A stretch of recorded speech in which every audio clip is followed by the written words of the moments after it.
Hello and welcome to the Raptors Show on the Sportsnet Radio Network, brought to you by Campbell's new Chunky Spicy Soup. It's time to get fired up. Make sure you find the Raptors Show wherever you listen to podcasts. Please rate and review the program. I'm your host, Luke, and to be joined by co-host Blake Murphy. What's going on, Coach? What's going on, Coach Murphy? How you doing, man? I'm good. Yesterday was a lot of fun. Media game down at Scotiabank Arena. It was It was good. You can talk your talk. It's okay. No. We're going to get to that in segment 2, actually, but I did want to say first and foremost a big thank you to Amit for stepping in hour 2, holding it down as well. That was the first time we've seen our boy fly solo. You know, I know you're in the booth right now smiling, but I appreciate you for doing that so that me and Blake can go down to the media game. And, and then, Amit, of course, texted us later that night. He was like, hey, guys, how'd you guys do? And I thought about it, and I was like, you know what? The Raptors show officially in this game kind of went 0 for 2. Because for me personally, I didn't get a bucket. I was like 0 for 4, and Blake didn't get the win. So you held down the show, and the show didn't really hold it down, I guess, for the show. 0-2 as a coach in these events this year. Yeah. Has your team won a game yet? Oh, my goodness. Yeah. Oh, my goodness. Yeah. Back to coaching baseball and hockey. I go much longer track record of success there. Yeah. Well, I mean, it was a really close game, and this is all I'll say before we get to it more in depth in the second segment. And at one point, I did have the urge to turn to Coach Pat Delaney, who was the Raptors assistant coach, and he was coaching our team. And I did have the urge to say, Coach, this is going to be the last close fourth quarter you'll see at Scotiabank this year. Yeah. But then I realized where I was, and I stopped short of doing that. And also shout out to Pat. He's just great energy, great job, and honestly, great patience. Because when you get the media to come together and play basketball rather than covering and talking about basketball, writing about basketball, it looks like a joke because we couldn't even get our layup line right. We couldn't even do simple passing drills. So I was late for I didn't get there in time for much of the warm-ups because I did the one extra. I did the one extra segment here. Yeah. Worked, and I was like, no, layup lines. And I was like, what? Okay. Yeah, you're not doing 3-man weave and stuff like that? We were not 3-man weaving, trust me. Also, the other reason you don't say that is because the Raptors do still have home games against Brooklyn and Washington. So maybe there will be a close game. It certainly won't be tonight. Tonight is the largest spread in the history of Toronto Raptors basketball at Scotiabank Arena /ACC. They're 16-point dogs. They've never been that big an underdog at home before. Yeah. This franchise has had some dark days. They have never been this heavy an underdog in a game at home. The only thing I would say to separate that is obviously this is a very unique circumstance in the current moment. I wouldn't say the overall talent of the franchise is like even near it's nadir basically. They're also playing the second best team in the NBA by record and net rating. Yeah, exactly. Also a team that I have this in here somewhere. I think they're 20-4. Yeah, 20-4 against the bottom 10 teams in the league. Okay. The Thunder do not play down to competition. This will be an incredible win. This will be an incredible win, but we all know that it's not going to be one tonight. You know, Shea will want it to Shea getting presented with the Northern Star Award earlier today at shoot-around as Canada's Athlete of the Year. Lou Dort was also there and spoke. Nothing too noteworthy from those availabilities other than Shea getting the award and continuing to be kind of the face and the voice of the player side of the Canadian senior men's team. He did decline to comment on the, hey, what about if other guys come out who weren't a part of the core 14? He did the I will leave that decision to Rowan Barrett. He's done a great job. I'm sure anyone who's there will be deserving. I do get the sense that in terms of who's the, we always talk about who's the vocal leader for the groups and stuff like that. I feel like Dylan Brooks really does that for the group. Like Dylan's already on record being like, yeah, we did what we did last summer, but we need to get even more. We need to get even better all the time. So get Andrew Nembhard and Andrew Wiggins. That's what he does. He talks. Exactly. Yeah. You know what I mean? And then he backs out that talk with 39 against Team USA. Yeah, or last night at least does enough talk to, this is like more of the hockey mentality. Like if you get in a fight and you take a better player on the other team off the ice for 5 minutes as a win for your team. Dylan gets tossed with DeMar last night. That's it. Look, hey, Dylan's a good player, but if you could take DeMar away from the Bulls, that's a win for your team. I mean, they were Poke Bears. Man, Derek's ready to go today. We got a lot of Dylan Brooks content because we covered a lot of the playoffs the last couple of years, and Dylan has certainly been a prominent part of those playoff matchups. But yeah, I mean, I did watch the fight. Well, not even a fight. It was kind of like a scuffle. A scuffle, a scrum, whatever you want to call it. And I was watching. I was like, did Fred fight DeMar, or was there any sort of interactions there? Because I don't want to see former Raptors fight. Nah. And there was none of that. Fred was just like pulling guys away from the scuffle. Fred was also, I mean, he only had 9 points, but he had 12 assists in that game. He was quite good. He's been pretty solid. That was a good win. Houston's like back up to 500 too, by the way. Kind of bounce back, yeah, which I think a lot of people were not expecting this, especially when Şengün got hurt. They're only 2.5 games out of the play-in. Like they're probably not catching that up with. They have 13 games to go, but like the Warriors and the Lakers, like Houston is kind of back on their tail. Yeah. Wow. They won 7 in a row. They do. Yeah. They play incredibly hard for a team that right now is just like genuinely short on talent, but they've also done a good job of getting young guys to contribute. Yeah. As well. And Thompson's looked really good again since they kind of slid him back in the starting lineup and moved Jabari Smith Jr. over to pseudo center to kind of take the Şengün spot. So and Jock Landale, huge off the 17, 12, and 5 last night. So, cool. Yeah. You know, Jock Landale comes. I was reading Flagrant Mag. Okay. That's the Flagrant Mag. Shout out to Flagrant. And yeah, that's when I learned from the latest issue that Jock Landale works a lot on his family farm. Okay. And his family has had a farm for like 170 years or something. I don't know. 170 years? Something like that. Yeah, I was flipping through the magazines. I was at issues last Just night. like rural Australia? Yeah, basically. Nice. Shout out to Flagrant, though. It just arrived not long ago. I got a pair of their shorts ahead of the summer. Yeah, the like kind of like boxing style. It's got the like the sheen on it. So it's more like if you remember when the Raptors wore the Huskies uniforms that had like the cummerbund on the like the kind of thick waist shorts. Yeah. So it looked kind of like a cummerbund. Right. Yeah. So the Flagrant shorts that are kind of like that. Great magazine. Could you tell that we're burning time until we get Garrett Temple on the line? I mean, he's there. We're just framing him up. So sometimes you have to spin your wheel. Sometimes you got to tread water a little bit, you know? We're doing egg beaters. Yeah. We can't get too deep into a conversation if 30 seconds from now we're going to be like, okay, hey, it's Garrett Temple now. And hey, it is Garrett Temple now. Thank goodness. Garrett, welcome back to the Raptors show. We were actually just talking about it. We saw the line for tonight's game, and, you know, whatever, that's a separate conversation. But we also saw that Garrett Temple, or it's not Garrett Temple, we saw that Gary Trent Jr. is a little questionable. He got a little back stiffness. Are you ready to play tonight? Is the question. Man, I'm ready. I've been ready the entire season. Okay. Yeah, I'm very ready to play. Always ready to play. This is what they, get paid to play basketball. So I'm definitely ready, man.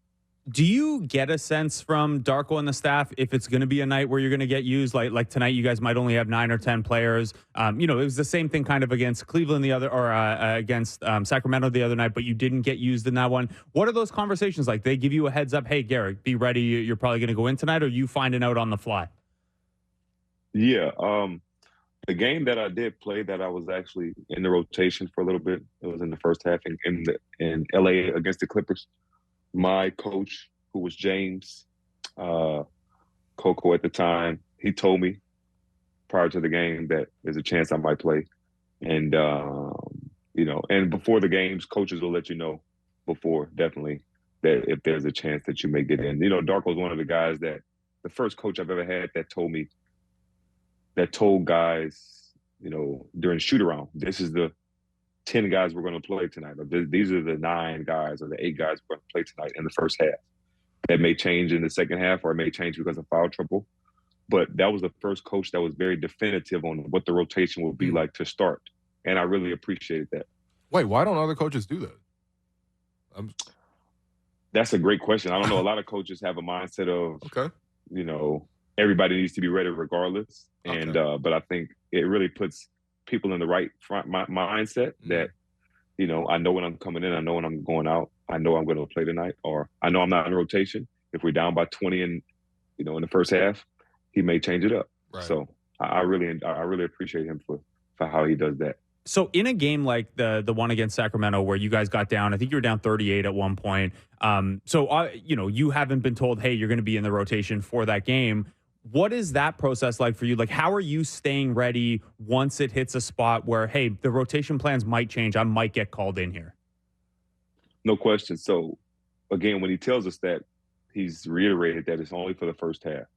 When it gets to a blowout situation, I'm always getting my body ready. Whether he wants to put me in or whether he wants to just go with the young guys and just let them hoop. Mentally, I'm like, okay, if we're up by 30, down by 30, there's a chance I may play. and I may get some hot packs and get these get my muscles ready. Luckily, at home we have seats that heat up on our Raptors bench, so we don't have to. I don't have to use the hot packs as much, but it is a little cooler, a little colder in our gym. So maybe for my hands, I might get the hot packs. But mentally, it's common sense. We're down 30. Mm-hmm. The starters are going to come out. With a decimated team like we have, I probably will play if it's a blowout, one way or the other in most situations. So I just have a mindset of be ready. So what do you tell the guys in a difficult game like that, like against the Kings, right? Like obviously it was kind of one-sided the whole time, and but we always see you up and talking to people. What do you say to the younger guys in those moments? Yeah, and I would disagree with you. It was one-sided. Like at the end of the second quarter, like you guys throughout the game, let go it of was the rope pretty, a little bit. That was true. We just you let go of the rope, and with a team that's that potent offensively, when you let go of the rope with the lack of margin of error that we have because of who we have on our team right now, it's very difficult. So throughout the game, just telling the guys continue to play, continue to do our thing, stick to the game plan, and once the game got out of hand to 20, 30. You talk about why it got out of hand. We can't turn the ball over and not run back. That looks bad on everybody. And a lot of the guys that are playing now are playing for contracts, playing to stay in the NBA, whether it be playing for a contract next season or playing to stay in the NBA next season. Everything shows up. People watch everything. So there's never a situation where we should not ever turn the ball over or one of our teammates turns it over and we don't sprint back on defense. First and foremost, that makes us look bad. It makes the team look bad. It makes the product look bad. And especially the fans that we have, this is something that we definitely should focus on. And it's all pure effort. It has nothing to do with skill, nothing to do with, the talent level that we have. It's all about giving effort. And that's something that we can't have. So, Garrett, in terms of those guys who are playing for their next contracts or their spot in the NBA, I know you're a leader who's available to everyone on that team, but when you have guys who are coming in off of 10 days, like Jamaal, a couple of guys before that, you turned a handful of 10 days into a very long NBA career at one point. How much are you trying to talk to those guys and help those guys through that? Because I imagine it's a tough balance for a guy like Jamaal, for example, of you got to come in and you have to fit the role the team's asking you to play, but you also want to show out a little bit and show what you can do because you might only get into 2 or 3 games. What's that like? Have you been an ear for those guys? Definitely. I mean, I think I'm in a unique position to be able to tell them this is exactly what I've been through. I've been exactly in your position. What's up, too? That's my son. I've been in your position, brother. Like, there are not many people that can look in you in the eye and say, I know exactly what you're going through. So for me to be able to have the opportunity to talk to guys like Jamaal and DJ when he came on before he got the 2-way contract, and tell him it's not about you shooting the ball. Jamaal was upset he's not making as many shots. I'm like, bro, it's not about that. You're affecting the game in a way where everybody can see it with your defensive tenacity, your ability on that end of the court. The shots are going to fall. And just having that mindset of not doing too much. Don't be somebody that you're not. You're not expected to be here and average 20 points a game. You're expected to be here, cause havoc defensively, and run back when a turnover happens, be in the right position defensively, do whatever coach asks of you. And they're not going to ask anything that you cannot do. So I've definitely been in his ear. A guy like Javon, I've been in a situation where I'm guaranteed for the rest of the season, but who knows what happens next. Mm-hmm. Obviously like Jonte. So I'm definitely in those guys' ears to remind them that it's not about having 15 points. It's not about having, 9 assists. It's about doing the things that you're supposed to do at a high level. And that will show teams that you are very coachable and you can be a rotation player in this league. Can guys hear that? The element of that, of trusting that the shots are going to drop. Like, obviously we know, if you get 23s up over 2 10 days, like that's a tiny sample, right? Like that's not enough for you to show, hey, this is what I can do as a three-point shooter? Obviously, we have the G League stats. We know Jamaal is, shooting 40% down there. But you had some of that when you were on your 10 days as well. Like the three-point shots didn't drop or whatever. How hard is it for those guys to hear that? And do you think they are hearing it? Right. It's very hard,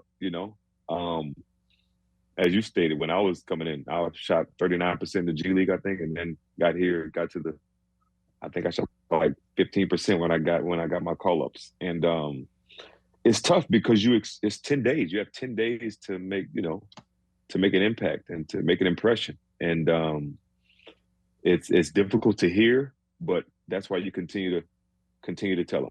If you weren't doing your job, they would not continue to play you. They would not continue to put you on the Malik Monks, the De'Aaron Foxes. They would find, they don't need much of a reason not to play you. You're on a 10-day. So at the end of the day, you must be doing something right. And just, I was so happy he hit that three at the top of the key last game in the second half. Jamaal, I'm talking about just getting a feel, getting a comfortability to be able to be yourself on the offensive end. That's probably the most difficult part of being on a 10-day, not to mention you don't know many plays. Mm-hmm. And then if you have to play point guard, that's a whole other thing, being able to get people in their spots. So I'm happy with how he's been able to play on the defensive end. And I think offensively it's going to be easier and easier for him as the games go on. Hey, Garrett, earlier this week, the Raptors held their annual open coaches practice, right? You got to get coaches in and some media got to go as well. And so I got to watch you guys actually work and what you guys do behind closed doors. And one thing, I mean, you guys worked on a ton of things as always, but one thing you guys worked on a lot that I thought was interesting was you guys worked a lot on fundamentals. Things like boxing out, closing out, pressuring the ball, you go down the line. How unique of a situation is that? Is that because, like, the team is young? Like, you've been in a lot of different places. Like, how often are coaches devoting practice time towards these type of things? I think it's a lot of it has to do with the youth of our team. Every team is different. And a lot of times, Darko, this is his first year as a head coach, so he has to get a sense of the players. Not to mention we've had a different team every quarter of the season has basically been a different team. So you have to get a feel for your team and a feel for your players and understand where they're at. Talent-wise, skill level, IQ-wise. So with a young team, a lot of times the fundamentals, you can't take them for granted nowadays because the league is so young. Boxing out the right way, not boxing out with the old school back to the basket box out. That's null and void now. People are too athletic, too quick, jump too high. It's a whole different way that you have to box out nowadays. And, pressuring the ball, understanding when to pick up the ball, where to pick up the ball. All of these things are something that has to be taught at a professional level. It's very different in college. It's very different in high school. So I think it's just, and every team is different. So I think just having a coach that's very, detail oriented is great, especially for a young team. And it's, we have guys that are sponges and soak it all in, and that will allow Darko to put the product on the floor that he wants to have on the floor. Yeah, that makes a lot of sense, really, because you got to standardize a lot of it, right? When you go from team to team, even understanding, different terminology on defense, things like that for newer guys to join different programs. I am curious in terms of, obviously you've been in Darko's practices all season with the team. Do you get a sense if he spends more time working on offense versus like working on defense? I'm sure you guys spend lots of time on both, but it kind of leans one way or the other. What would you say? I would venture to. I would say probably more defense. Okay. If we have shorter practices, it probably would be like a 15-minute segment on defense and maybe a 10-minute segment offensively. Mm-hmm. Because at the end of the day, defense is going to win. Defense is what, our team, especially when we're healthy, from the beginning of the season to now, transition offense is the best way to score in the league. I don't care what team you're on. Yeah. You look at all the analytics and just the eye test. people are going to score more in transition, period, point blank. So how do you get in transition? You defend, rebound the ball, and you push it, or you defend, get steals, and push it, create turnovers and push it. And so, from his standpoint, defense is the key to allowing us to get in our best offensive sets, which is transition. And on the flip side, we need to keep them out of transition offense. So we can, that's what we harped on about. The reason the Kings went on that run is we never got back on defense with the turnovers and the bad shots we take. So you get back so you can set a defense, so you can then in turn defend, rebound, and get in transition to try to score yourself. It's pretty simple when you think of it that way, but it's a mindset that you have to obviously get guys to understand to try to go that way and have that mindset when we're on the court. So I wasn't at this open practice, but one of the things that Will filled me in on from that was it seemed like Scotty was pretty involved, even though obviously physically he can't be super involved right now. He's still got the sleeve on his hand. Have you noticed since Scotty's been on the sideline a little bit, any sort of changes or development in terms of what he's contributing from a leadership and teammate perspective since he can't be on the floor? That's a great question, man. I have noticed a lot, I got to get on him. He needs to get out there right when a tip-off happens. He comes a little later, but no, he's talked. We've been talking a lot. We sit right next to each other now. We did after the game, during the games when he was playing as well. But he's definitely being a little more vocal. For example, we talk on the bench about, we got to get on the guys because we let go of the rope, lead going into halftime, and it's a situation like, okay, yeah. Scotty, we get on them then. You talk about what you saw. Talk to them about what they should have done. And I definitely have seen him become more vocal, have a mindset of more of a leadership mindset, vocal leadership, because he can't go out and show them how to push the pace, how to be in a shift defensively, how to use your length defensively. When you're in your playing, it's easy to say, I don't have to tell them, I'm just going to show them. Mm-hmm. But when you're not playing, then you have to use your voice more. And Scotty has always been a person that showed. He's never been a talker and not a shower. He's always been a shower. So this is going to help him.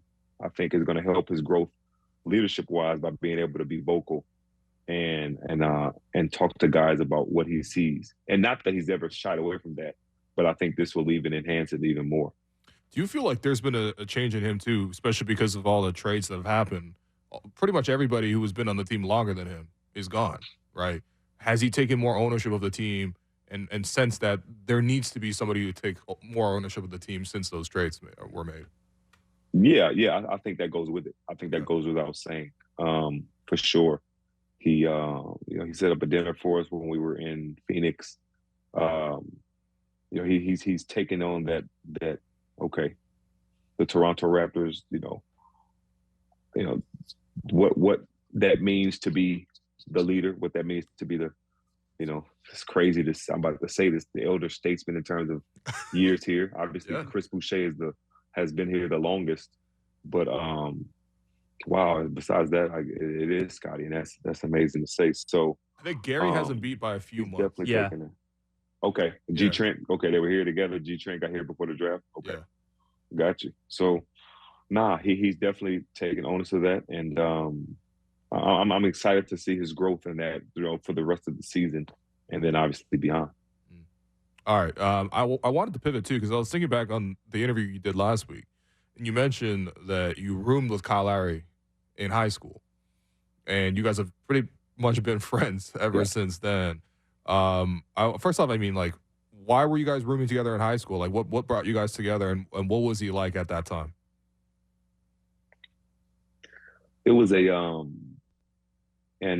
Adidas All-American game in Tennessee. So our senior year in Knoxville, Tennessee, because we were playing at University of Tennessee, and they had a women's game, a girls' game, and a boys' game. And I hadn't ever known about it. I knew about the McDonald's game, I knew about Jordan Brand, but I never knew about this one. And maybe it was the first year they did it. It was like a 2K. I think it was sponsored by 2K maybe. And I was invited, Kyle, obviously, Dwight Howard, Josh Smith, a bunch of big names played in it. And, we all knew each other from summer basketball. And I never knew Kyle like that, though. We had never really, run across each other. So I'm rooming with this short, stubby guy from Philly. And we got to know each other really well. We got tight, got really cool. And there's always a story about I was supposed to leave at like 4 or 5 a.m. and I wasn't in the room. Mm. My parents came to the room, my dad came to the room, knocked on the door. I wasn't in the room. It was the night after the game or something. And Kyle always talks about my dad coming to the door. My dad was, 6'8". My dad's 6'8", about 280. Yeah. And was like, "Where's Garrett?" And he was like, "Sir, I don't know. It's 4:15 in the morning." And still to this day, he talks about how scared he is of my father because of that encounter. So we've been close ever since. I think he had just turned 18 because it was in March, and I was about to turn 18 a couple of months later.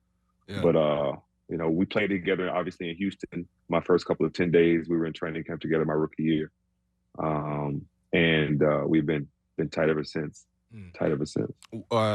Throwing caution to the wind, where was Garrett at 4 a.m.? I was in a friend's room. Got you. All right. Got you. By the way, okay, we'll leave that as it is. I found the rosters for this event, by the way, as you were answering there. So do you remember? So this is like, think of it as 2004 Adidas. Yeah. So there were two superstars. There was like a team this guy and a team that guy. Do you remember who the teams were? Oh, I know it was Dwight. I would imagine Dwight. No, sorry. They were like the teams were named after NBA guys at the time. Players. Yeah. Okay. Wow. Dang, that's really. For some reason, T-Mac is popping. Yeah, you were on Team T-Mac. You, Kyle, Al Horford, Joakim Noah. It was a loaded roster. That's a really good roster. It was a fire roster. Yeah, Josh Smith. For sure. Yeah, and then I hope you guys didn't lose. I don't have the results. I only have the press release of like some local newspaper of like, here's what's going on. Yeah, the other team was like Dwight Howard, Sebastian Telfair was on that one. That was Team KG was the other side of it. KG, okay. Wow. Dope. It was a stacked game for sure. For sure. The girls' game had a bunch of McDonald's All-Americans as well. Yeah. It was dope. Going back to Kyle, actually, so you obviously played with Kyle, as you mentioned, in Houston, but you guys most notably played against each other a lot. 2015, 2018, 2 playoff series. Actually, I guess 2020 as well, the Brooklyn series. Kyle was there for that one in the bubble. Right, yeah, the run up back. Yeah. What was the scouting report on Kyle Lowry at that time? Because I'm sure that was a big item. Was Kyle? How you guys supposed to cover Kyle? What was the coverage against Kyle? He's gonna run into you and flop and just throw his body, not try to score, and just throw the ball up to get fouled first and foremost. Don't go under the screen because he wants to shoot threes. If you go under, he likes to shoot off the dribble.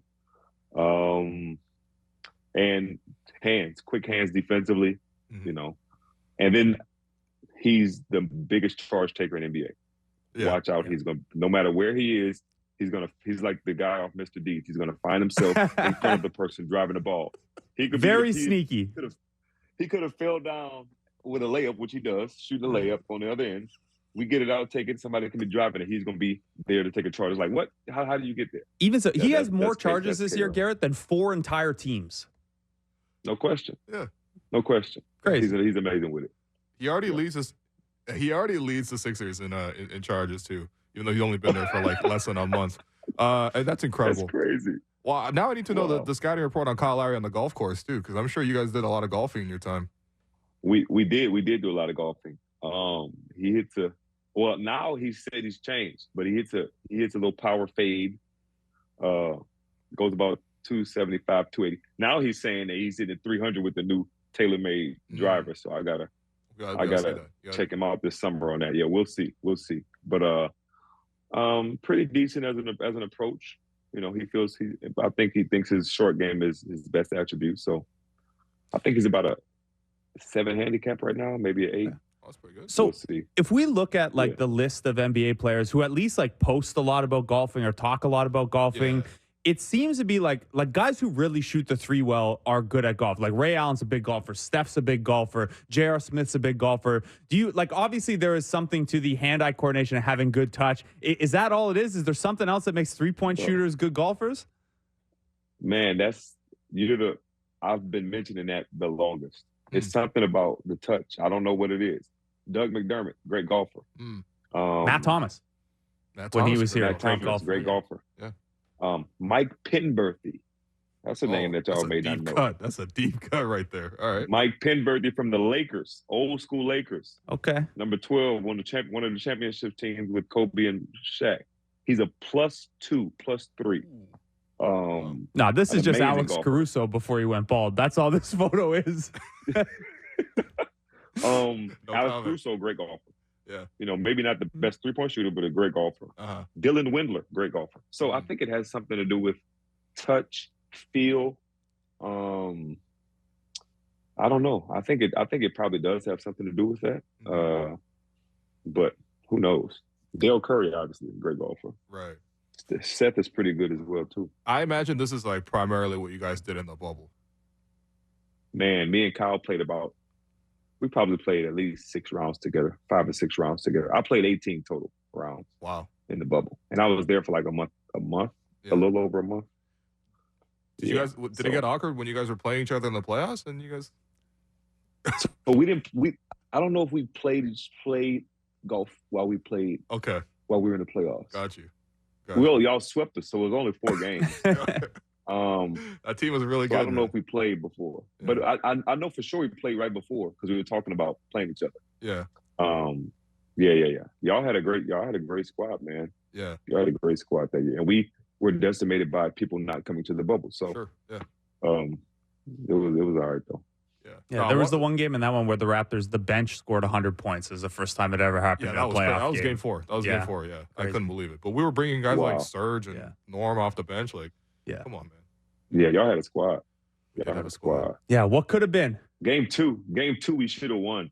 I think I had 20-something going into the 4th, and I got like 2 shots after that. Wow. I turned it over at the end on like a handoff. Hey, it's tough, but at the same time, Raptors. I think back to that squad a lot, quite frankly. But so that's more of a painful memory because I felt like we could have really done something. We took it to Game 7. Kyle was amazing in that. Yeah, that whole run, Kyle was amazing, man. So yeah, it's tough. It really did feel like that could have, and like on top of the element of like if Kawhi stayed, the Raptors are probably winning. The Raptors are probably repeating. Right, but then even without him. Sure. Even without him staying to take the Celtics to 7 games in the bubble in the second round and stuff, it's tough. Garrett, I got one more ex-teammate one for you before we let you go here.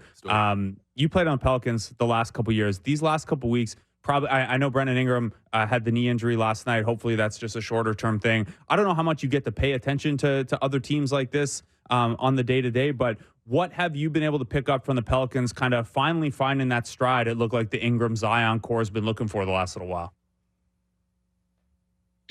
Yeah, look, can y'all hear me? Yeah, you're back. Yeah.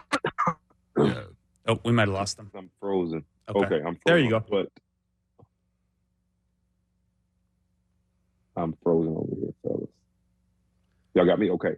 BI, I think they're just understanding what each of them do well, and they understand how to, lack of a better term, get out of each other's way and allow them to do that. And, and I mean, when I say all of them, BI, Zion, CJ, they kind of take turns in terms of being the playmaker. And defensively, Herb Jones is elite. BI has upped his defensive, his quality of defensive play, I think. And they're learning to mesh. And at the end of the day, they're so talented offensively that it's very difficult to outscore them.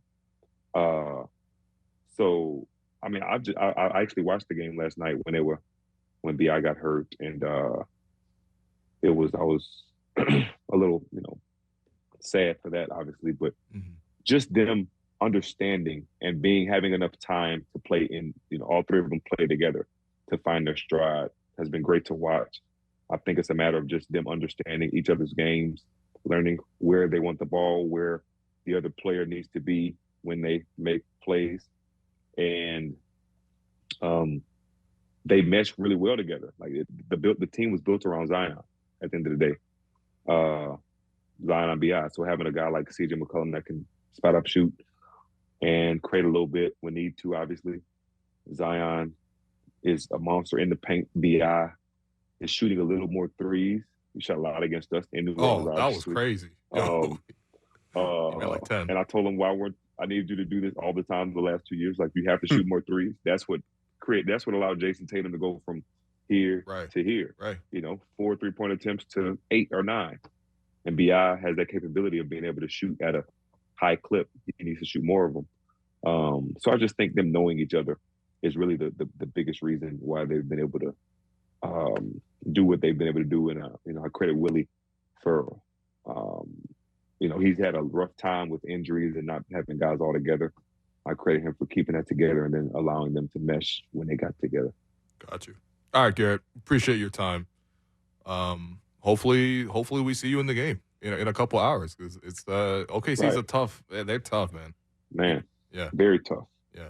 Shai Gilgeous he's my MVP vote for sure. Ooh. Nice. That was going to be segment 4 today, but you already set it up for us. That's great. This is a great addition to the show. He's previewing later segments for us. This is perfect. Got you. All right. Thank you, Garrett. All right. Thank y'all, fellas. There you go. Shai Gilgeous for MVP. Yeah. Him, Michael Grange. Also, Michael Grange has a great piece up at sportsnet.ca today, kind of making the case for Shai as MVP. We'll talk. Do you want to see players vote on these things too? I mean, I want to see players have a share of the vote if they take it seriously. And I don't obviously there are giving players a share of the All-Star vote was supposed to be part of that. But then every year you see a bunch of two-way guys or guys who don't play get a whole bunch of votes. But here's they don't take it serious. And I guess what they would have to do is the league would have to distribute a ballot where you can only vote for certain players. You can't just do you can't be giving bowl MVP votes like people will do at All-Star time. Well, I think one way to do that is just to make it fully transparent. I want to see every player's ballot. Okay. You know how good of the content it will be? Yeah. I mean, first off, I'm sure it'll damage friendships. Yeah. But that's not my concern.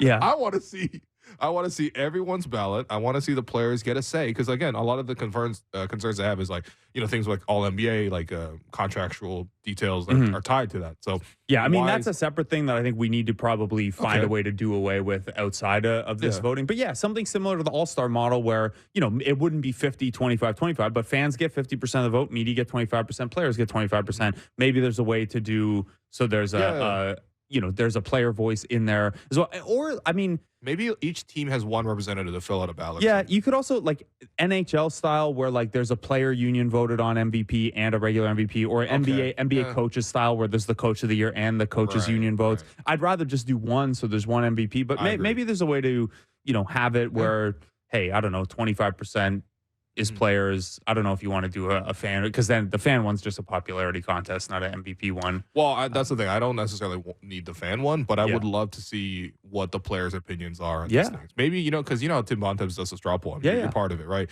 That's where they poll all the, I was going to say relevant media members. That's a little rude. Participating, voting. Yeah. They not relevant media members, because I don't have an actual vote, and I get to vote in Tim Bontemps one every single time. You're so relevant that even without a vote, they're still polling you. But he samples a lot of the writers who would also have ballots and gets a great sense of who the MVP or whatever award winner is going to be each year.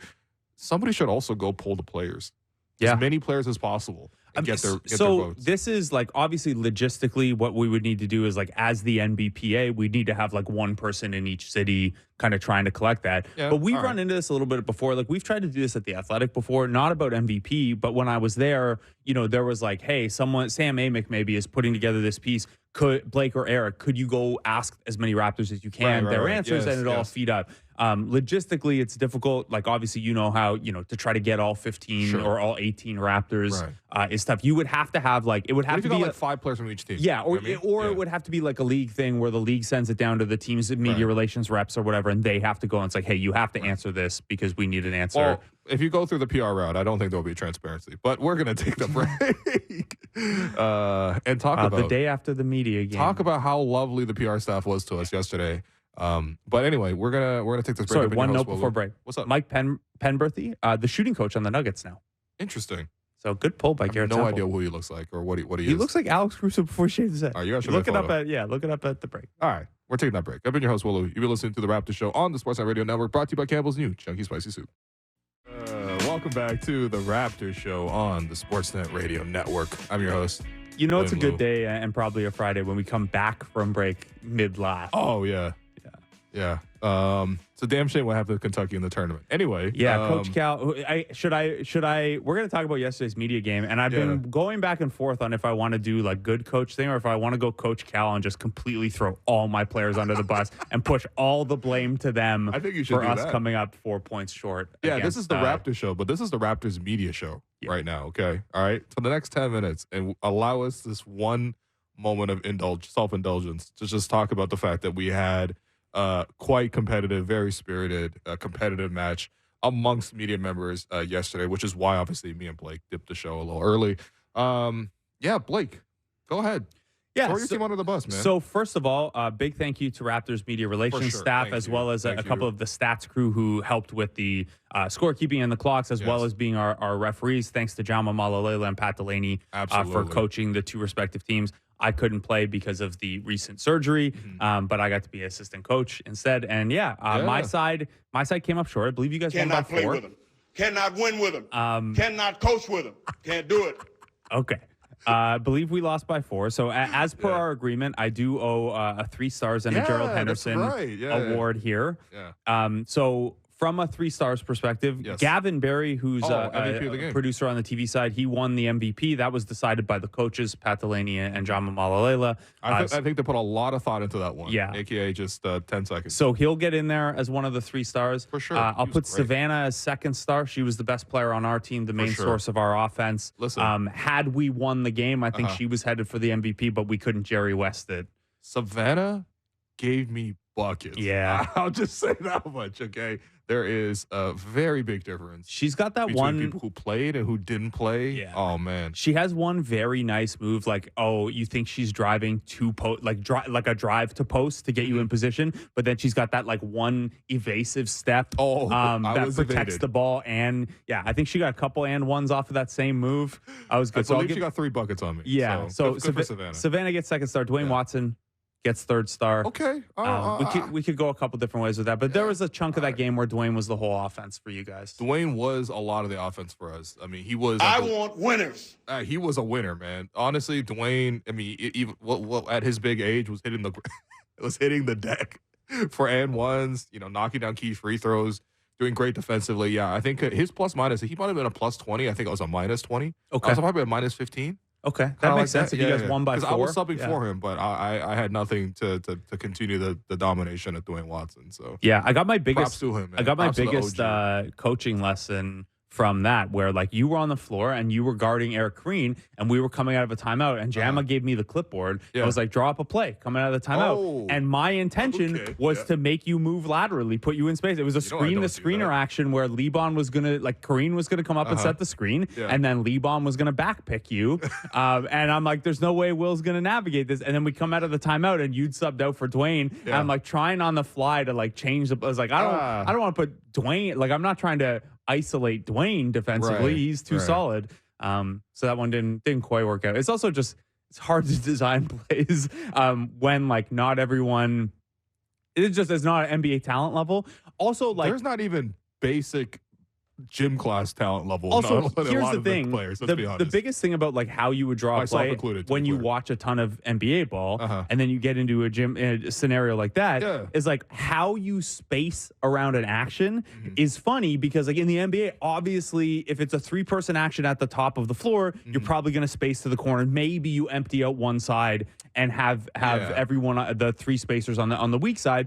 In this case, like we did that, and nominally that's spacing. But if the defense doesn't respect it at all, and the people you're spacing to the corners have no chance of making those 3-point shots, it kind of changes up your spacing. Yeah. So yeah, I was actively telling because your team was basically Samson and Savannah. And Akil. And Akil, of course. No disrespect to the number 1 pick. DeAndre Bargnani of this draft. But when it was Samson and Savannah, I was yelling on my team like, the 3 other players just come and help. We don't care about these other 3 media members. That's a double team them all, man. We wanted to go triangle on 2 eventually. Yeah, and we kicked around a little bit. Like, should we zone up and dare them to shoot? And I was like, no, just like help off of them really, really aggressively. Yeah. Yeah, and it was disrespect them. Honestly. Yeah, exactly. Yeah. Like Lebon did a good job of that against Oren. Got in Oren's head a little bit. It was good. Ramadan, no less, man. Yeah, he's playing fast. He's on that Kyrie. He was, man. Yeah, I guess Gerald Henderson Award. I don't know, just to balance it out and spread some love around. I'll give it to Joe Wolfon. He was he's a very good hustle guy. There was a key play late where we didn't come up with a bucket. I think we were down 2 possessions, and then he got the chase down block. He got the transition block to get us possession back really, really quickly. Josh Lewinberg. Yeah, on the chase down. Huge play that gave us an opportunity in the game. We obviously didn't come through, but it's cool. What were your the highlight for you? Obviously playing on Scotiabank for sure. floor. What were the highlights for you? The highlight for me playing basketball is always after the basketball game is over and I just go shoot around. Thanks to you. When I'm just feeding you passes for 15 minutes. This guy was just rebounding for me for 15 minutes and feeding me very crisp, chest passes. But no, I think the best part was actually getting to see just how the coaching kind of worked and maybe even appreciating to some extent how difficult it was to coach this particular. Because Pat was like, all right, let's get into a layup line. And then we were like, how does that work? Not me in particular, but I mean, ultimately, it was difficult to even set up a very, very basic, pass the ball to the person diagonal to you and then reset and then and then chase the pass. Something very simple like that. Trust me, the media, we were not executing on basic things. One of the first times he called a play, he was like, well, you're gonna be in the middle of the floor and you're gonna send a little pin down for somebody on the opposite side to come in. And then as soon as we started running the play, the person passed to me in the middle of the floor. I'm like, what am I supposed to do with this? That is not the play. But I have to give it up to Pat because he actually dropped some really good ones. He did drop a 1-4 flat, which you did pick up on, where our best ball handler had the ball and we had everyone else line up on the baseline. And his play was you come up and then you cut opposite. So that we had all 4-person lift up, and the hope was that it actually would clear out the paint. So the person with the ball can just ultimately drive in, which I think we actually did score off of that. And then at one point, we did run a lot of empty side pick and roll towards in the fourth quarter. And it was for our 2 best players, which was this is for Randy and Gavin. Yeah, we deserved to be played off doing this. I'd called that play the hour back pick and roll because we haven't seen a white pick and roll since this 1960s. Yeah. Wow. Oh, the Celtics second unit now. It's just that's the all white lineup, right? Derek White and 4 white players. Maybe that's the Missoula pick and roll then. Yeah. But it was working though. It was working. Cool. We tried a little bit of stuff. We did that screen the screener stuff at the timeouts. Bringing the ball up. We were trying to have some double drags, but we were at a big size disadvantage. Right. So that was the main reason. Yeah. So Sav can screen obviously, but then we're picking one of Kashar or Wolf on to set the second screen, and are you going to get the separation on that stuff? The big play was down 4 with a sideline out of bounds and a couple seconds left. We tried the OG play, the game 7 don't shoot trying to miss. Yeah. Terrible pass, man. That pass did not make it far enough. Turns out Kyle Lowry is not an easy person to replicate. The coaching staff will take the blame for that one. We should have done a variation of that to have Sampson backpedal up above the break maybe to make that pass a little easy. That's a very difficult pass. I did hit you with one when we were shooting around after the kind of overhead. See if you can do it. But yeah, it was a lot of fun. Thanks again to Raptors Media Relation, obviously to everyone who played, and to Jama and Pat for helping us out on the coaching. It was a really fun day. It was an incredible time, and hopefully we make it an annual tradition. No injuries, most importantly. Yeah, we'll start with a bit of a black eye. That's about it. From headbutting Akil. Well, our team saw it the other way. I think Akil might have headbutted him. But anyway, we're going to take that break. I've been your host, Wolu. You've been listening to The Raptor Show on the Sportsnet Radio Network, brought to you by Campbell's new Chunky Spice Soup. When we come back, a former Raptor. Welcome back to the Raptor Show on the Sportsnet Radio Network. I'm your host, Wim Luke. Continue to be joined by co-host Blake Murphy. Programming note for next week, the Raptor Show will be changing time slots. We will be going from, well, first off, Monday, it'll still be the same, 2 to 4 p.m., as people have become accustomed to all season. But from after Monday, Tuesday onward, until the end of the season, which, let's be honest, will be at the end of the regular season, we will be on at 11 a.m. And we are also dialing back from 2 hours to 1 hour. Everything else will be the same. You can still listen on radio. You can still watch the full episodes afterwards on YouTube. You could still watch it on TV as well. You can always catch the podcast, which is probably the best way to catch it. But yeah, Blake, what do you think, man? We're going from 2 to 1. Yeah. I mean, it's a big change for me as well because Jay's Talk Plus is kind of back next week. It'll be a couple podcast only episodes. This show won't be on opening day. We'll be doing a Jay's Talk Plus in that time slot instead on opening day. There's a day coming up where I'm going to do both. We'll do Raptor Show right into Jay's Talk Plus because the Jays play at 1 o'clock. So yeah, I'm fully as of Monday, I'm in both roles at the same time. So yeah, I don't know. It makes sense. Baseball's back where we're heading into. Obviously, if you listen to Kipper and Bourne after us, it's a pretty high leverage time coming up for the Leafs as well. And yeah, I mean, we've continued to shift more into an NBA wide lens at time. I think we've had no choice. I think that'll continue even if we go down to 1 hour. Okay. Yeah. Well, in any case, I think for longtime listeners of the program, the season 1 and 2 of the Raptors show, that's what we did for the whole time was, 1 hour shows. And it's a different flow to it, but at the same time, I'm also looking forward to it as well. Again, it's because of the circumstances of the Raptors season. Yeah, if we were in a playoff chase, this will never happen. Yeah, if they were heading into a playoff series, we probably I probably wouldn't be moving over to Jay stuff yet, and we'd probably be doing 2 hours. But this is what it is, and yeah, it's high urgency season for the Blue Jays coming up, and on the Leafs side, playoff bound. On the Raptors side, it's right. It can go down to 1 hour. We'll be thin on Jamias Ramsey takes by April 14th, right? Yeah. Well, listen, somebody who was here for a lot of the good times of the Raptors, and honestly, a diehard Raptor fan, a Torontonian through and through, the pride of Scarborough. Jamaal Magloire is joining us on the program. What's going on, Jamaal? Good afternoon, man. How are you guys doing? We're doing really, really well. We're doing really well. Actually, I wanted to start here and ask you. We still see you at the Raptors games, not as much as before, but what's your role and your involvement with the Raptors these days? My role is continuing to support them, continuing to encourage wins, development. But my title is actually being the ambassador and showing my face and representing our team. You've also got this weekend the 5th annual West Park Foundation Tournament of Stars celebrity basketball event in support of West Park Healthcare Center. That's today and tomorrow. People can go to westparktournamentofstars.ca to find out more, to donate, to get tickets. Can you tell us a little bit about that event, what you guys are doing over at West Park? Very excited about this weekend. I'm going to see a lot of my old teammates, guys that I've played against, guys that I've also played with. Keith Bogans, Baron Davis, to name a few.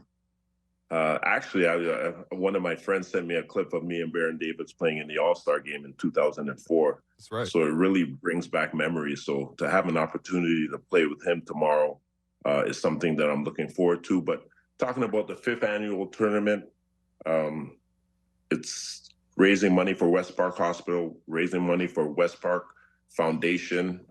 They've dealt with a lot of different situations. I met a young man yesterday named Kyle that had his leg amputated.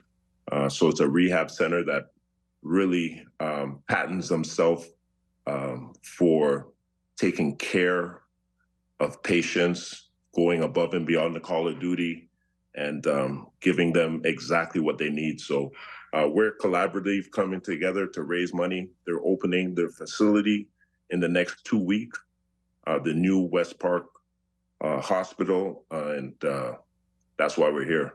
It's just to try and give back and make sure that these people are not, their voices are being heard and they're being helped.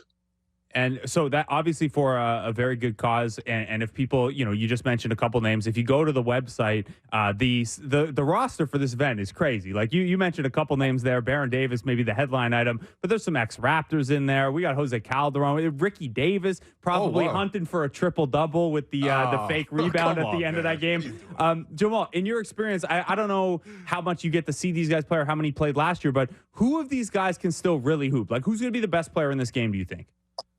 Well, we're all very competitive, Yeah. right? Like even though I haven't played in the last 12 years, I still, everything I do, whether it's basketball or not, I want to win. So I could just imagine guys like Baron Davis, Ricky Davis, some of our ex-Raptors, Calderon, Michael Bradley, just to name a few. Everybody's going out there to win, and everybody's going out there to raise as much money as possible. These guys haven't played in a while. We're all a little shabby, but we understand the importance of this hospital getting on its feet and getting it going and showing our support. And if it means, I twist an ankle over the weekend, heaven forbid, I think relatively speaking, from some of the experiences and the conversations I've had with some of the patients in this hospital, it is very minuscule. So I'm looking forward to playing. I'm looking forward to dunking again, first time in a long time. And I'm looking forward to raising money for this hospital. That's why we're all here. Yeah, Jamaal, I mean, I got to commend you because you have always made yourself a really active participant and doing things in the community. Obviously, you're from Toronto. You're from right here. But you make a lot of time of your time and of your life available towards, giving back in whatever way. It doesn't absolutely have to be this. You've done camps. I know Carabana, you always got a squad too. Like, tell me about that pride you feel of being from Toronto, representing Toronto always, and always looking to give back to this place. What a great question. And that goes without being said. I think for me, the biggest thing is giving back to the community and giving back to the city that has given so much to me. I remember some of the pitfalls I went throughout my career, whether I wasn't playing, whether I was averaging 0 points. I remember some of the shortcomings I've had in college, some of the challenges I had. And throughout that, everybody continued to support me. And I think now it's reciprocal, and it's more of an obligation than anything else, is to give back to the people that have given so much to me, whether I was good, whether I was bad, or whether I was ugly. That's just the support, the love that this town gives. And I think it goes without being said. And this is a lifelong journey for me, and I'm going to continue to do it for as long as I can. So as much as you have given back to the city and the city supported you, you also, making it to the level that you did, getting to a major program, winning a national championship, being an NBA All-Star, coming back and playing on the Raptors, you have helped do your part growing basketball in this city as well and in these communities. How much of a difference do you notice now? I think of something even like you coming through Eastern Commerce and getting recruited by a big program like Kentucky, how different that must be for a guy who comes up and, when Jamaal Murray was getting, and Jamal's maybe not the best example because he did Orangeville prep and stuff, but the other guys who go the U.S. prep school route and things like that. How much change have you seen in terms of the basketball level in the city? Obviously the talent, but also like infrastructure wise, and like how much easier it is for this generation to kind of get noticed the way that you did? Well, I think first and foremost, I have to pay homage to my predecessors. I look at guys like Steve Nash, Rick Fox, Bill Weddington. I mean, they really laid the groundwork for me, Todd McCullough, and so on and so forth. So I think I had a good foundation in them. And watching what they did, Bill Wellington was a world champion many times. Steve Nash, multiple MVPs, champion in my heart. But I think it starts with them, and then we just continued it. They passed us the torch, continued to work hard, continued to represent. I had a lot of people in support in my corner. I couldn't do it all by myself. Being a 2004 All-Star stemmed from Paul Silas, which was my first head coach.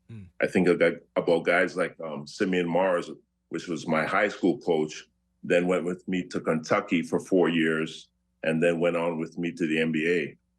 If it wasn't for guys like that keeping me on the right path, teaching me the right way, the values, the morals, what work ethic means, what it's about, none of this would have happened. So I think, paying homage first is important, but looking into the future, you watch guys like Murray, you watch my boy Shea tonight that's coming into town. They have this taken the torch, and we were jogging, they're sprinting. And I'm so happy to see where Canadian basketball has gone. I think about Michael Bartlett with Canada Basketball, Mike Morales with the CBL. They are really setting the tone and making sure that our Canadian content stays rich and is preserved, because basketball started here in Canada. I mean, despite the Americans having, the precedent right now, I think it was born here and it's going to stay here and it's going to continue to improve. And I'm just happy that I was a part of that journey. And my lifelong dream is to continue teaching, continuing to give back where I can, and helping people in any way that I can. Because like I said, if it wasn't for a lot of people in my corner, I think I would have been, I don't even want to think about where I've been or where I would have been. So I have a lot of thanks to give out. Yeah. Well, I mean, that's really well said. It does take a whole community. And I think that, I remember when you joined the Raptors, I think the decision was like, you were on the Heat, right? And you guys were just gone to the finals. That was the first big, the year of the big three. You were with them on that year, and obviously you guys fell short, to the Mavs. But I think there was a chance for you to go back to that team. But you also had the decision, and you chose to come to Toronto instead. And, of course, Toronto was a different program at that time, nowhere close to making the finals. But you made that conscious decision of, like, you know what, this is probably my best chance ever to get this ring with this historic team. But also on the other side, I want to be able to make sure I can say that I came back to play for the Raptors. And this might have been your only chance to come back to that. Take me through that decision at that time. You're actually really speaking like if I would have spoke. You really know your homework. You're absolutely right. Miami Heat is really is a great organization. They take care of their players. It's a family atmosphere. It's somewhere that you would never want to leave. I would still say that to this day. Props to Pat Riley and Eric Spoelstra and the gang. But you're right. I had a choice to come home or stay in Miami. And I didn't have to think twice to come back home. It was an opportunity of a lifetime. It's something that even in the inauguration in 1995, I was a senior in high school. And when the Raptors came to town, I always dreamt from that point on that I wanted to play here forevermore. It didn't happen. I was drafted 19 in the year 2000, and the Raptors had the 21st pick. Oh, wow. And even back then, I wondered about what would have happened if I dropped to number 21. But I'm very happy to get drafted by Charlotte and play with one of the best coaches in the world, a world champion in Paul Silas. God rest his soul. But again, I always watched our home team from a distance, even though I was playing against the opponent. Like, I would not let up on them. I'd probably play 10 times harder, but at the same time, I would always have that love from afar. And to be able to have that opportunity to come back and play here, I did not have to think twice. I had so much respect in Brian Colangelo and Dwayne Casey, which is a fellow Kentucky alma mater of mine, that it was a match made in heaven. And then the rest is history. And when Masai Ujiri and Bobby Webster came in down, it was like, I don't know, you don't get these opportunities so often, like when you play the lotto and you've been doing it for 20 years and you get the best GM and you get the best president in the business and give us an opportunity to not only make the playoffs every year, right, since they've been there with the exception of one or two, but to actually win a world championship in 2019 is just an experience that's so real. Leaving at 18 years old, going to the University of Kentucky where I knew nothing about anything, probably went to America one time or twice before that, and then coming back home as a 35-year-old man, playing for the home team, being the first Canadian to play on home soil, working as an assistant coach for 11 years and having a world championship, it just it's a it's a fairy tale for me. I'm so humble and grateful, and it goes again back to the city of Toronto and the support I've gotten throughout the years, whether I've played good or played bad or coached good or coached bad.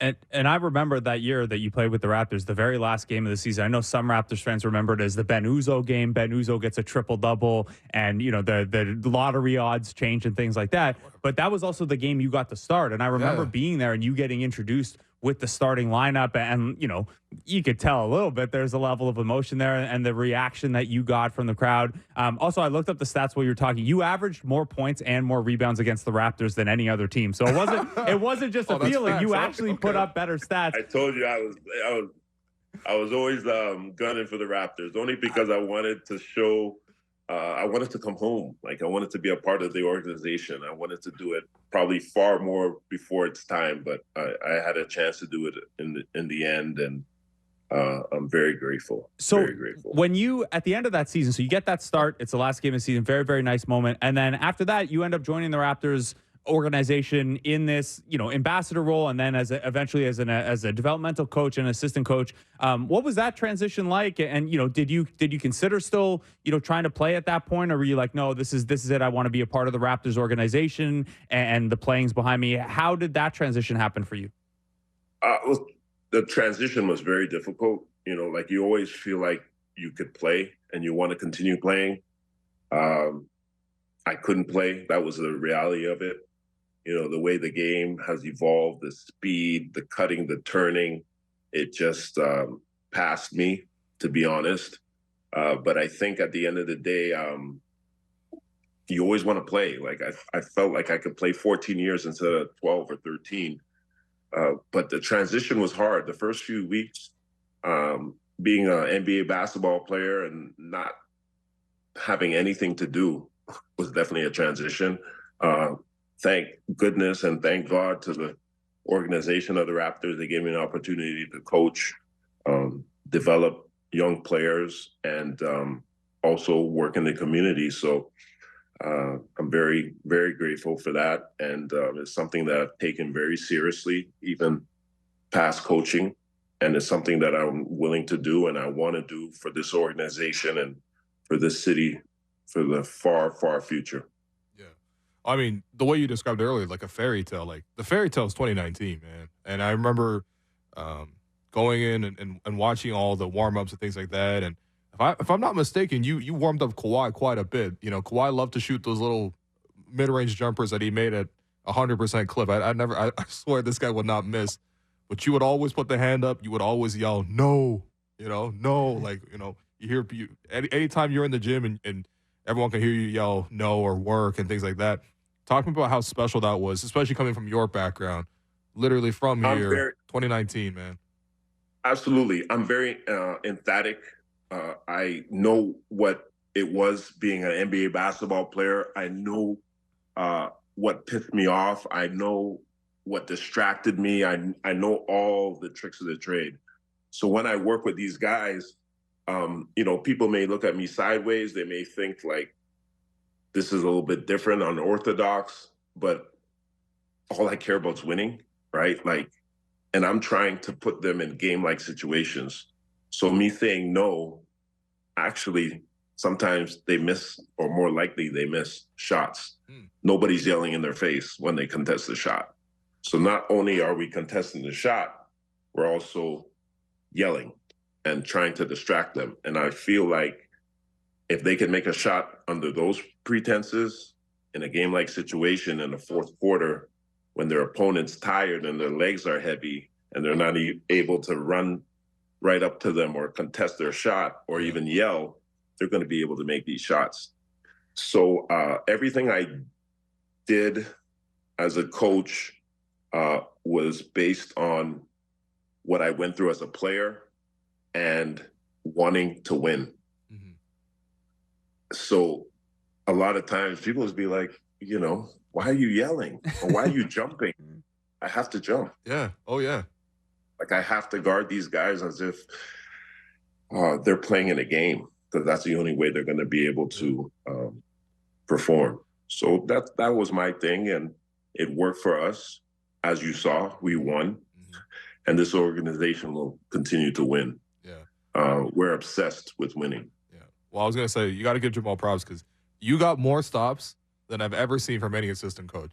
Because when you talk about the contact, the physicality, because a lot of the drills were finishing drills, right? And you worked a lot with the bigs. Too weak. You were jumping into these guys. You were giving them proper contests. You know what I mean? Like these weren't like just get your layup or whatever. No. You was real contest. Yeah, one thing I got to say, like we used to have coaches, 3 coaches versus 3 players, and more than not, the coaches would beat the players. You know what I'm saying? Yeah, so like, nice. It was competitive even for us. Like we want to make sure that we're developing them and we get them better, because a lot of the time the young guys don't play. Yeah, right. They're the ones sitting on the bench watching the veterans on the court. So when is their time to get better and develop? Is before the game. And they're not going to play against the guys that are going to play 40 minutes a night because they're just taking a couple of shots getting ready for the game. So it's our job to get them better. It's our responsibility. And if you look at guys, you look at Pascal, you look at Porto, you look at JV, you look at Biombo, you look at, the list goes on and on. These guys came here as babies. Yeah. And they left as men. Why do you think that is? Yeah. Starts from the president, the GM, the coach, the assistant coaches. It's all hands on deck. Yeah. That's a beautiful thing with the Raptors. Aspect, I think, we're in a good place, even though our record doesn't say so right now. Yeah, you watch. Okay.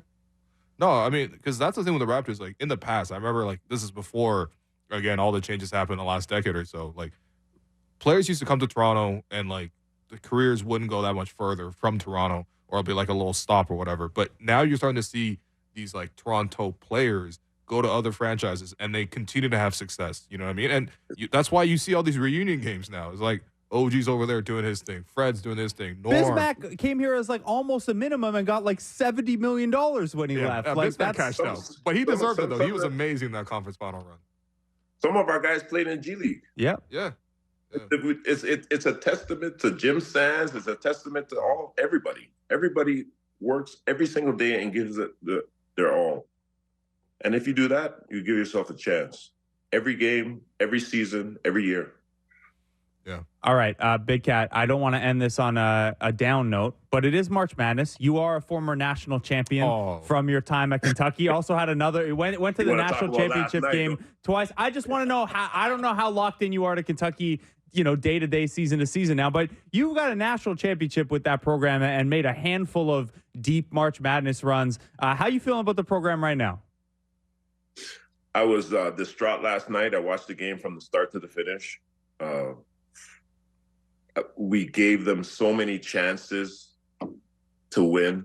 I thought that they were the better team last night, to be honest. And again, I just really, really disappointed. I went to Kentucky 2 weeks ago. They had an alumni day, and I watched them beat Arkansas. And since then, they lost their first game in the SEC tournament and then the first game in the NCAA tournament last night. And, it's just kind of not Kentucky, right? Like we're the winningest school in NCAA history, if I'm correct, which puts us as the best school in the country of all time. So for us to lose in the first round, not only in the SEC tournament, but also in the NCAA tournament, I thought was disappointing, to say the least.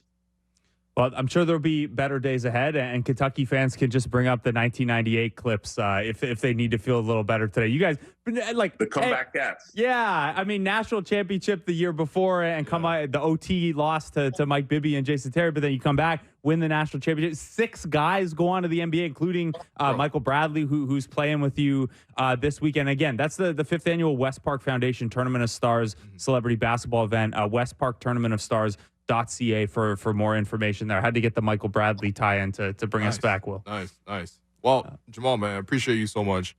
Not just as, a guest of the show, not just for what you did with the Raptors, but as a Torontonian as well. You care for the community, and I love that. That's beautiful, man. Thank you. Thank you, and I appreciate all that you two do. I would love to come on your show again, and let's not lose sight about why we're here today. Yeah. It's about this weekend, West Park Foundation. We're raising money for the hospital. I've seen some of the patients there, and we need everybody's support. I think it's $25, food and drink included, and it's a family event. Mm-hmm. So please, Toronto, come out and support not only the ex-players, not only the ex-Raptors, but support this hospital because it's very, very important. Thank you. All right. Will do. Thanks, Jamaal. WestParkTournamentOfStars.ca for more information. That's today and tomorrow, everyone. So make sure you check that out quickly because it's, today and tomorrow. Man, that's inspirational.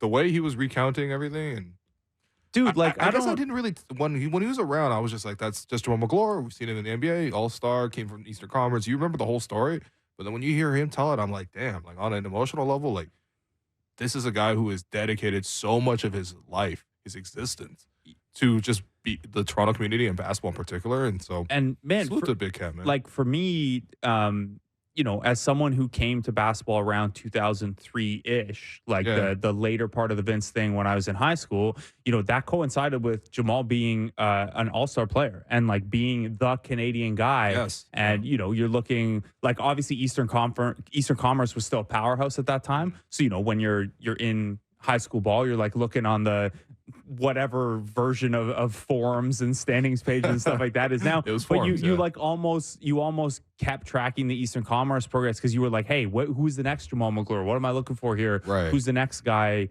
Is it Denham Brown? Is it I can't remember if Denham was Eastern Commerce or another high school, but like all I remember is 111. Yeah, you're looking for that next Jamaal Magloire, and he was, I don't know, man, as a Canadian basketball fan who got into, he was West Hill, Denham Brown, but as a Canadian basketball fan who got into basketball around the tail end of the Vince boom, having Jamaal Magloire as kind of the Canadian basketball player before the Steve Nash MVP rise came about was really cool, really meaningful. For sure.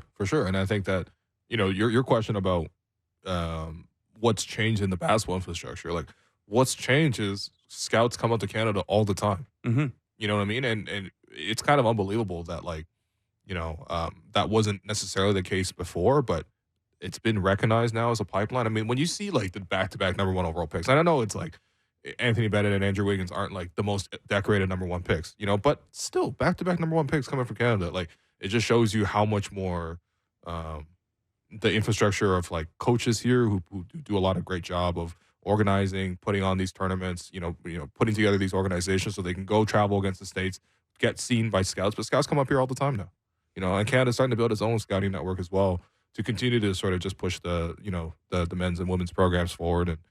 And, before that though, there was certainly a lot of guys who have really put in a lot of work, and Jamaal is certainly one of those guys. So big thanks to Jamaal for coming on the program. And we're going to take our last break of the week. I've been your host, Willow. You've been listening to The Raptors Show on the Sportsnet Radio Network, brought to you by Campbell's new Chunky Spicy Soup. Welcome back to the Raptors Show on the Sportsnet Radio Network. I'm your host, Wim Lou. Continue to be joined by co-host Blake Murphy. Once again, big thanks to Big Cat Jamaal Magloire for joining us on the program. And I'm very happy to report, actually, that they have raised their goal, $600,000 towards the hospital. Man. And that's awesome to see. Yeah, that's cool. It's at the Gold Ring High Performance Center tomorrow. Tickets are only $25, so it's kind of an all-day thing tomorrow if you wanted to stop in and check that out. See if Jamario Moon could still throw down. I'm sure he can. I was very delighted to see Jamario Moon on this list. Look, if Vince can just like walk up in a suit and dunk, I would bet Jamario Moon can still throw down. Well, from one Big Cat to another, actually, I don't know. This is a terrible transition. Another Kentucky player. Shai Gilgeous-Alexander and the Thunder play the Raptors tonight. We're going to bring in front of the program Andrew Schlecht of The Athletic and of OKC Dream Team. I mean, aptly named. This is a dream team for OKC right now. It's last time we called you, everything was good, and then we called you again a couple months later, and everything's arguably even better. Shai has like more 30-point games as a Thunder than even KD did during his MVP season. I couldn't believe that stat when it dropped. Andrew, how you doing, man? I'm doing great, guys. Thanks for having me again. Yeah, I bet you're doing great. You talk about the Oklahoma City Thunder every day. All right, I guess so. Look, the Thunder are, and we can talk playoff picture stuff. They're at the top of the Western Conference table right now, tied with the Nuggets. Things are good. They strong underlying metrics, strong performance against good teams, strong performance against bad teams, which is unfortunate for the Raptors tonight. But the headline item, and this came up a little earlier. Garrett Temple was on the show with us. He said Shea's his MVP. Michael Grange at Sportsnet.ca had an article out today that said, hey, Shea's his MVP and why. It's going to be a close vote. Nikola Jokic is going to get a lot of votes. Luka Doncic is in the mix there. Is Shea your MVP, and what is the case if that is the case? Yeah, I would vote him MVP. I get to see him up close all year. I think what he's done on both ends has been really impressive. The fact that he's carried really the second youngest team in the NBA to the top of the Western Conference in a year where the West is just insane. And not only is he an amazing offensive player, but defensively, he's been so good in his role. He may not be the best defender on the Thunder, but he's the best player in his role, maybe in the league, where he gets to kind of play free safety with this squad. They have really solid defenders in Chet and Dort. And then you look at what Shea does. It's like he'll pick up a good perimeter defender, but he also knows how to pick apart defenses because he studies these other teams so well. And he's not necessarily like going for steals or like selling out to get steals. He just knows where the ball is going to go. And he just goes and gets it. And he helps his team play fast. So top 5 offense, top 5 defense, second in net rating, second best record in the NBA. And he's the best player on a team that I think should be maybe more. And I know it's been a big story, but it might even need to be a bigger story what they've done to go from 20 wins to 40 wins and now upwards of maybe 58 wins this year. I mean, the jumps are insane that they've made all season, and Shea is the reason for it. He's not only the leader on the court, but off the court, these guys just kind of look to him on what to do. He brings a really like fun tone to the locker room on a nightly basis. So I think he should win the MVP. I think it will come down to who's at the top of the West at the end of the season. Okay. And these next 2 weeks for the Thunder are going to be really tough. They have an East Coast road trip that is really difficult. And then their week next week is going to be really tough as well. So if they can come out and only maybe lose 1 or 2 games over the next 2 weeks, I think we could start to see that narrative shift a little bit in favor of Shea. Well, we have some good news about how this East trip is going to start. It starts tonight in Toronto. It's fine. Shea will get his 30 and finish the night with 20 minutes played. Shea also has the, for anyone who votes this way or cares about these things, on the kind of analytics or catch-all metric side, he is, even though Nikola Jokic, Giannis, Luka, all those guys grade very, very well, based on estimated wins added, which takes into, all your box score contributions, who you're playing with, who you're playing against, all those things. Shea's kind of way ahead of everyone in that particular stat. So the more analytically inclined or more advanced stat inclined voters are probably leaning Shea, even though Jokic has a million stat lines we'll never see again too. Yeah, I mean, look, this is a year where it shouldn't just be like everybody votes in the same direction. You know what I mean? Like, I would love to see where the preferences of the greater voting block is. This is what a democracy is, okay? Everyone's got their own opinion and own preferences, and then you come together and you decide, hopefully on a, majority kind of basis. But I think Shea has a really, really appealing case, and as you mentioned, if they win the West, I also think, again, like, there's only been, if Jokic wins it again, what's stopping him from winning the next year as well? And then we're gonna have a 4-time MVP, like. You know what I mean? Like, it's just gonna keep going, man. It's never gonna stop. Yeah, but I'm of the mind you can't not vote for someone because of what if happens in future years. But there's like 4 guys who have done four. Four but MVPs. Whoever's the MVP is the MVP to me. If it ends up that it happens 4 times, but the nice thing here is that you could just give the MVP to Shea, and it's very, very deserving, and we're all on the same page. So, Andrew, there's also a scenario here where, let's say Shea comes second in MVP, and then you look over at Rookie of the Year race, and Chet comes second in Rookie of the Year, and Jalen Williams comes second in Most Improved Player, and Mark Daigneault comes second in Coach of the Year. Of all of those awards, I guess, which do you feel most confident in a Thunder player or coach actually coming away with? I think Mark Daigneault is going to win Coach of the Year. Okay. I think just the storyline of this team making such big improvements over the last 2 years, he's getting a lot of positive publicity as well. and has done just a good job schematically. The thing about this Thunder team is they're just different. They play differently than most teams. Offensively, they're different. Their defensive schemes are a bit different, and a lot of that comes from him. And so it's hard to argue with a coach who's doing things differently and has his team at the top of the West, second in net rating. They're consistent. They bring it every night. So I think Mark's going to win Coach of the Year. Can you actually explain to us, like, what is particularly different about the Thunder? Yeah, defensively, they love to swarm the middle because they're small. And so you'll see them have to recover. And it's interesting because, and we've seen this a few times against teams that aren't playing well, and we may see it tonight. When the Thunder are bad on defense, it sticks out like a sore thumb because they have to pack the middle and then recover to shooters. And so you'll see guys kind of scrambling to the perimeter. They actually give up the most corner threes in the NBA and have all season. And that's because they do like to pack the middle with everybody because they don't have like some defensive anchor. Even though Chet has been really good, they still play the same style of defense that's kind of scramble and then recover out to the perimeter. And when it's sharp, they can shut down everything. Yeah. But whenever they are just like a tinge lazy, you can see it. And so tonight it's an interesting case because like they lost in Detroit on a Sunday afternoon a few weeks ago, and it was because their defense was really lazy. And so that's different. And then offensively, I mean, they have to have the most guard-to-guard screen action in the entire league. Yeah. I mean, there's nobody that does it like them. And it's cool because Shea is like so much a part of that. You'll see Shea screening for Jalen Williams at the end of games to get him free. They love to play 5 out. They love to spread the court. They love to run. It's an extremely fun offense, and they love to share the ball. So they're going to drive more than anybody.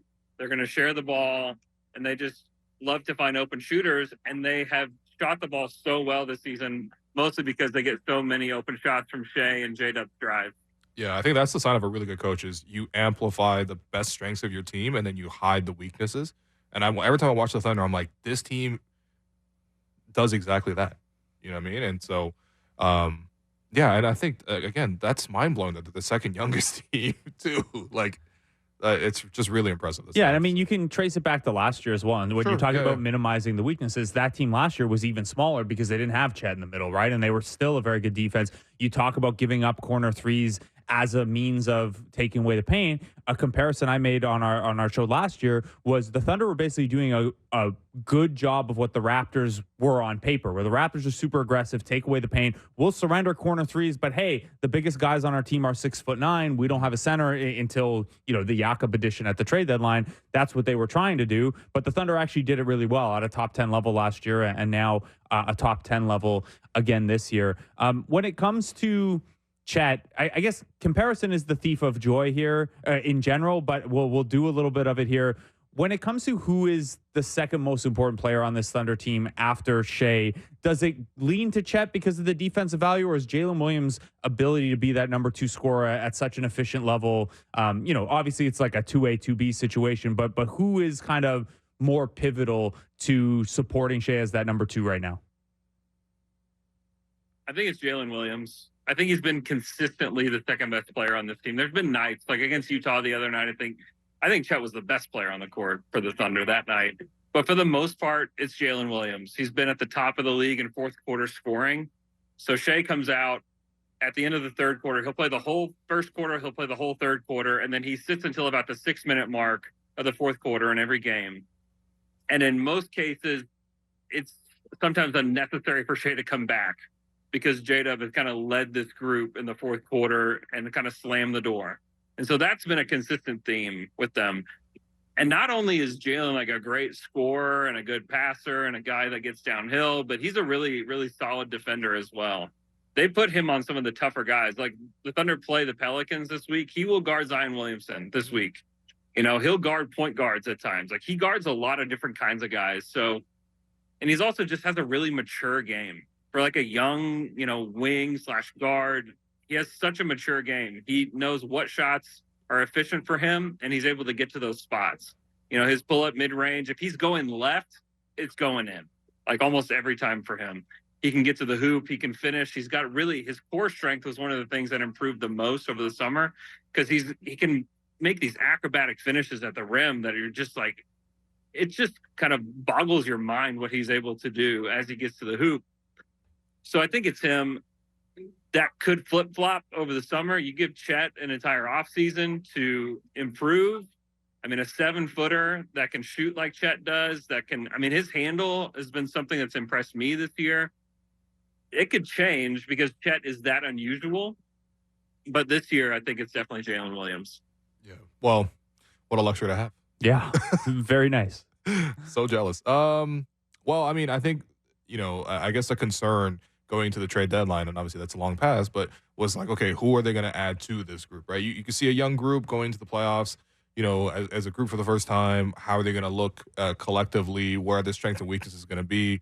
And I know for myself, I'm like, okay, I would love for them to add a big, just get a little bit more size to handle some physicality. Ultimately, they went with Gordon Hayward. I mean, I guess, like, how has Gordon fit in? And also, yeah, I mean, when you look ahead to the playoffs, I guess, like, how would he help address some of the things that may come up for the Thunder? Yeah, it's been a process for Hayward. He's not been great for them. He went like 7 games before he took a 3 for them.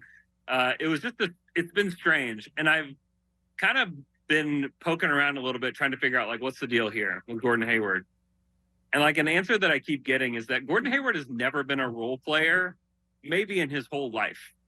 He's never had to experience, like, the coming off the bench, playing 15 minutes, maybe taking 2 or 3 shots, and like that's it.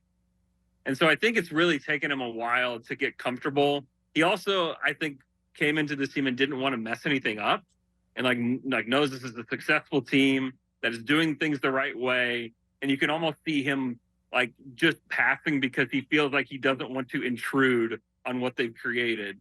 Now, he's gotten more comfortable over the last, 5 or 6 games. He's looked pretty good. He looked pretty good against Utah, made a couple above the break threes. And honestly, what they need from him is to come in off the bench, make good passes, make his threes, provide enough defense, and play maybe 15 to 20 minutes. That's what they need from him. They have enough other guys where if you are worried about Josh Giddey and a lineup in the playoffs, they have other guys that can rely on for heavier minutes if they need to. Aaron Wiggins is somebody who's really emerged this year as a solid role player. Cason Wallace is somebody that's been really, really good as a rookie for them. So they have guys off the bench that they can utilize. Even Kenrich Williams is going to play a lot in the playoffs. And so if you need a little bit more size, I think they'll go to Kenrich. But I think they just wanted to have one more veteran that could shoot it and kind of play the way that they do. And Gordon does that. It's just taken a while for him to get comfortable. When it comes to that depth, so Hayward's in there. You mentioned Kenrich, who didn't play the other night, but this team goes probably 11 deep. Isaiah Joe, Jalen Williams, Aaron Wiggins, Cason Wallace all come off the bench for this team. Normally, we look at teams, it's like, okay, well, the rotation's going to shrink in the playoffs. Most teams cut it down to 9, maybe even 8. Is that something you think Mark Daigneault will do, or is this a team that because they've leaned on that depth, the ability to go 10 or 11 deep, they're going to want to keep that as a strength come a playoff series? My guess is that they'll stay 10 or 11 deep. But we also have not seen Mark Daigneault in the playoffs. So I honestly just don't know. I think that the Thunder love to kind of stay consistent and kind of stay true to their identity and don't want things to knock them off. They don't want like a bad 3 or 4 game skid to kind of knock them off their plan. They really pride themselves on just like staying the course. And so my guess is that they'll stay the course in the playoffs, but we also haven't seen what Mark can do in a 7-game series, which is just totally different. It's good to stay consistent through the regular season because you just are getting things thrown at you over and over again, and you want to see what that looks like. I don't know the answer to that. My guess is that they'll stay consistent, but I honestly have no idea.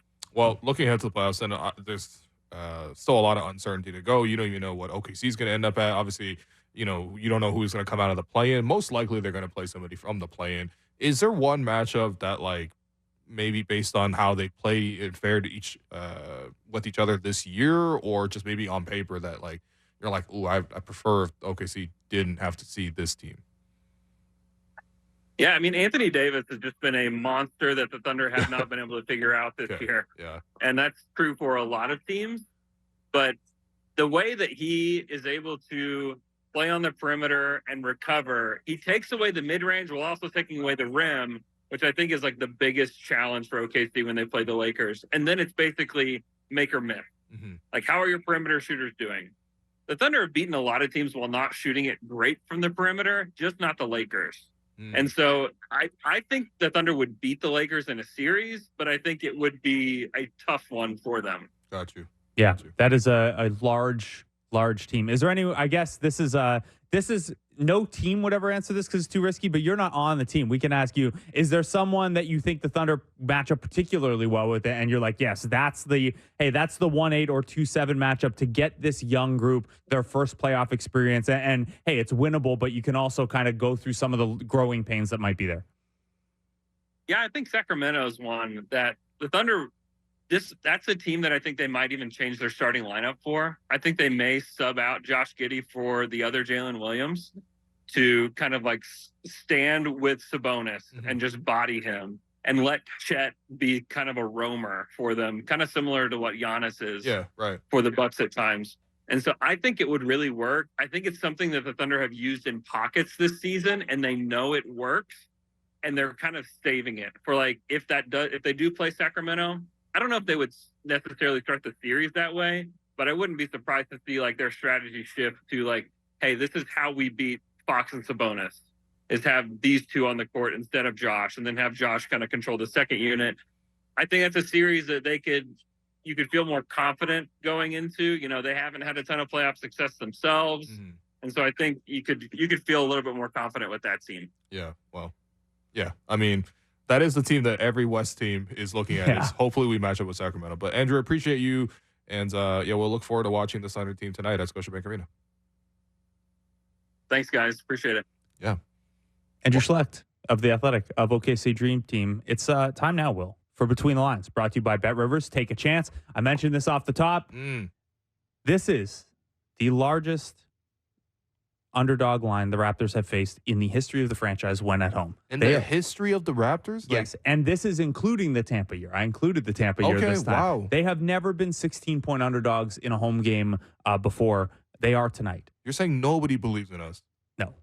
Okay. Nothing. Emmanuel Quickly, RJ Barrett, Scotty Barnes, Jakob Poeltl, Chris Boucher, DJ Carton all remain out. Gary Trent Jr. is also questionable with mid-back stiffness. On the Thunder, they've got a clear injury report other than a couple guys being down in the G League. OKC is second in the league in records, second in the league in net rating, third in offense, sixth in defense, first in forcing turnovers, second in limiting turnovers.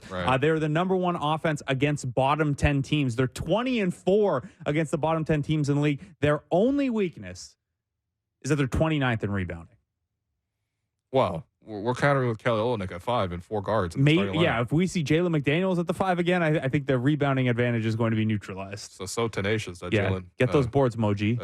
He's so gets after it. Anyway, I mean, I don't know how you can not pick the Thunder. It doesn't matter how big the line is. Like, I mean, you know how much Shea gets up to play for against the Raptors.